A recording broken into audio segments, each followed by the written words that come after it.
여러분 안녕하십니까? 우리 국민들, 특히나 보수우파 유권자들이 국민의힘 한동훈 비상대책위원장에게 열광을 하는 그 본질적인 의미가 과연 무엇이겠습니까?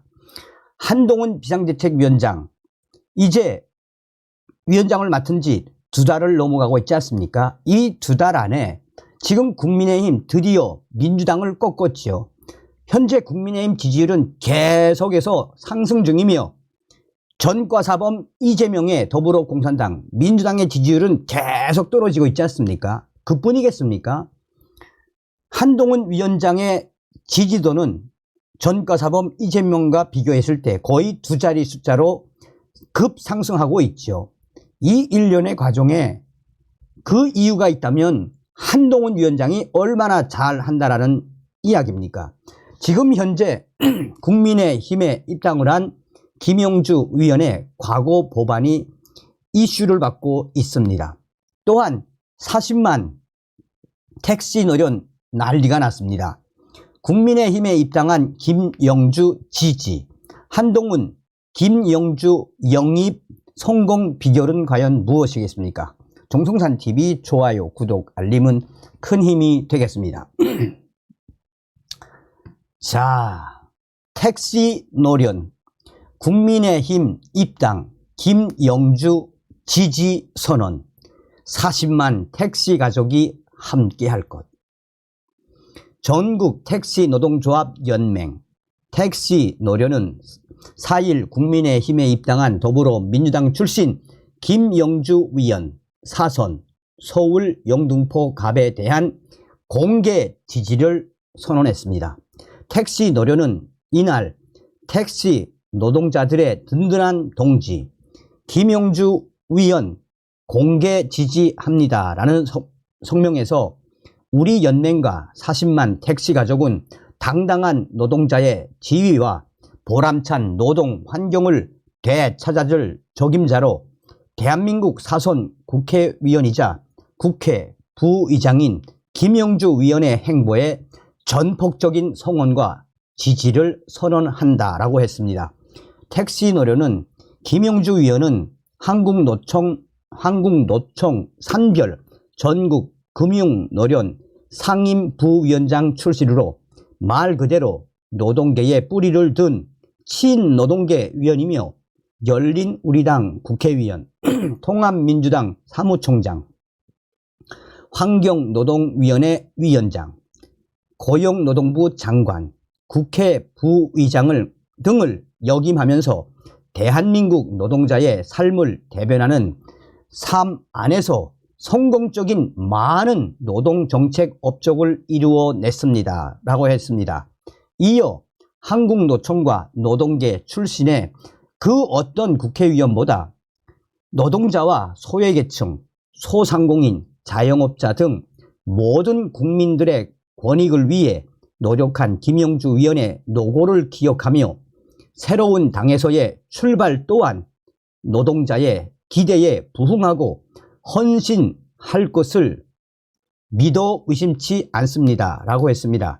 그러면서 우리 연맹과 40만 택시 가족은 김영주 위원의 정치 행보를 적극 지지하는 바이며 김영주 위원의 노동자를 위한 여정에 끝까지 함께할 것을 천명합니다 라고 했습니다.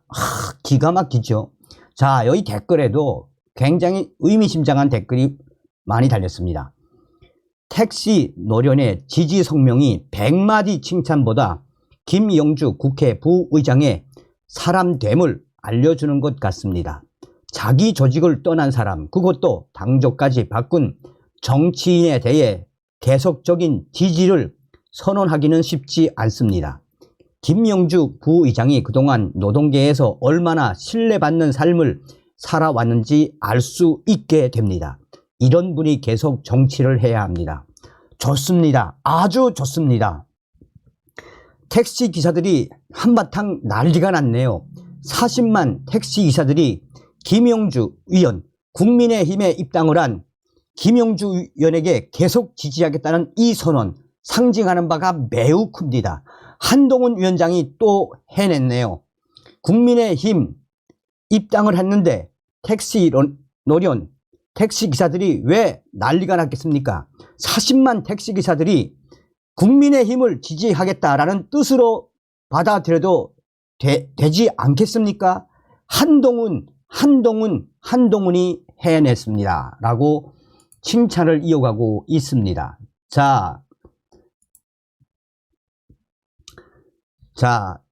김영주 전 민주당 의원, 국회 부의장이 국민의힘에 입당을 했습니다.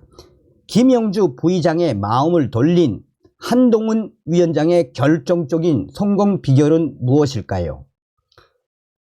김영주 부의장 측에 따르면 크게 두 가지입니다. 우선 민주당이 친명계로 분류되는 최현일 전 영등포 구청장을 단수 공천했습니다.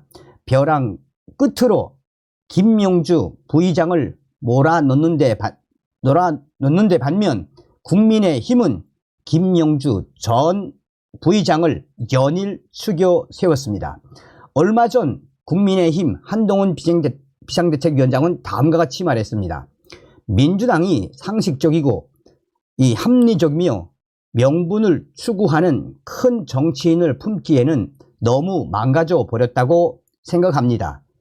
김영주 위원, 좋은 얘기를 나누었고 제가 사실 많이 배웠습니다. 라고 말했습니다. 한동훈 위원장이 특별히 공을 들인 부분도 있습니다. 한동훈 위원장과 김영주 국회 부의장은 서울의 모 식당에서 만났습니다. 이 자리에서 김영주 부의장이 대표 발의했던 법안들을 한동훈 위원장이 일일이 언급하면서 김영주 부의장의 위정 활동을 높이 평가한 것에 김영주 국회 부의장 마음을 열었다라고 합니다. 또한 김영주 부의장 측은 한동훈 위원장이 김영주 위원의 21대 국회 발의 법안들과 위정 활동을 하나하나 공부해 왔다라며 김영주 부의장이 입당을 결심한 데에는 이런 한동훈 위원장의 성의와 진정성이 영향을 미쳤다라고 전했습니다. 한동훈 위원장 기자들과 만나서도 그 부분을 강조했습니다. 한동훈 위원장은 김영주 부의장은 간첩 행위의 대상, 그러니까 기밀 누설의 대상을 중국 등 외국으로 현실에 맞게 바꾸는 내용의 개정안을 직접 민주당 소속이면서도 발의하신 좌우 가리지 않고 균형적인 감각을 가지고 위정활동을 해오신 분이라고 한동훈 위원장은 이야기했습니다. 여기서 간첩 행위의 대상, 기밀 누설, 중국 등 이 법안이 굉장히 중요했다라고 한동훈 위원장이 강조한 거죠. 자, 그러면 이 법안이 무엇이냐? 김영주 국회 부의장 서울 한복판 중국 비밀경찰서 처벌 못해 간첩법 개정해야. 자, 이게 이제 2023년도에 나왔던 소식입니다. 자, 구멍난 간첩법으로 우리나라에서 뽀젓이 활동하는 외국 간첩들이 늘고 기밀을 유출하는 사례가 이어지고 있습니다. 국가 안보를 위해 법을 개정해야 한다는 목소리가 계속되고 있는 가운데 일부 위원들 반대로 법안이 통과하지 못하고 있습니다. 김영주 국회 부의장이 간첩법 개정을 촉구하고 나섰습니다. 서울 한복판에서 뽀젓이 운영되는 중식당 동방명주. 지난 5월 정보당국은 사실상 중국 정부의 비밀 경찰 거점이라고 결론을 내렸지만 이들은 식품위생법과 5개 광고물법 위반 혐의로만 검찰에 송치됐습니다. 대한민국 주권을 노골적으로 침해한 행위지만 일명 간첩법 대상은 적국 북한으로만 한정해 외국인은 적용 대상이 아니기 때문입니다. 이에 여야가 힘을 모아 간첩죄 대상을 외국으로 확대하는 개정안을 발의했지만 일부 위원들과 법원 행정처의 반대로 인해 발목이 잡힌 상황. 산업기술이나 군사기밀 유출의 경우 기존법, 산업기술보호법, 군사기밀보호법으로 처벌 가능해 과잉 입법이고 우방국과 비우방국 등 친소 여부를 나누어 처벌 수위를 달리해야 한다는 주장입니다. 김영주 국회 부의장은 이들의 주장을 납득하기 어렵다고 강하게 비판했습니다. 민주당 김영주 국회 부의장은 중국 공안이 중국 집으로 위장해 비밀 경찰서를 운영해 왔는데 처벌법이 없습니다. 우방이라도 우리나라 국가 기밀이라든가 우리 국민들에게 해를 끼쳤으면 처벌해야 하거든요. 지금 그런 법이 없는 겁니다. 라고 말했습니다. 외국의 사례는 어떨까? 미국과 중국 등 주요 국가들은 자국에 해가 되거나 타국을 이롭게 하는 행위에 대해 모두 간첩죄를 적용해 중형에 처하고 있는 상황입니다. 민주당 김영주 국회 부의장은 이렇게 말했습니다. 지금도 중국이나 우리나라와 수교를 맺은 나라에서 우리가 기술 탈취를 했다던가 혹은 그들이 볼 때 간첩죄라고 하는 그런 것으로 인해 무기징역까지 받습니다. 라고 말했습니다. 또한 중국이 위성을 발사해서 미국 백악관 다 보고 있다. 이렇게 나오지 않습니까? 그런 만큼 대한민국이나 전 세계가 정말 보안이 중요해지고 근거법을 만들어서 처벌해야 하는데 오히려 그런 국제적 흐름을 못 따라가고 있는 거죠. 라고 김영주 의장은 말했습니다. 그러면서 김영주 국회 부의장은 대한민국의 기밀이나 이런 것들이 유출됐을 때 처벌해야 하는데 이런 법을 법원 행정처가 반대한다고 통과 못 시키는 건 안 됩니다.